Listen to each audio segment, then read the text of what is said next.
Ingat kalau tahu kadang-kadang kesilapan danyo dalam mendidik.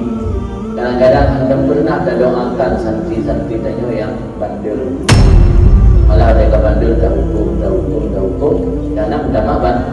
Kalau bandel kan berapa? Yang menyodaya hidayah dia cek karena terbiasa menonton cara harus tahu hukum, susah berbuat perubahan. Susah nak. Anjing oleh teman-teman begini dengan sih. Timudi yang kita hukum santri yang kalau meraja legal yang tahu hukum ini hanya orang tahu tidak pun ini berbeza berbeza pun hubungan belum kan ini tak pegah apa orang sih tanya berupok ligurek kenang dinda mati gula atau kenang dinda pada payah betul mau tanpa nah kan ini yang mana ini bukan mak dia kan kita boleh tak orang beli lah tak yang beda polisi jam musik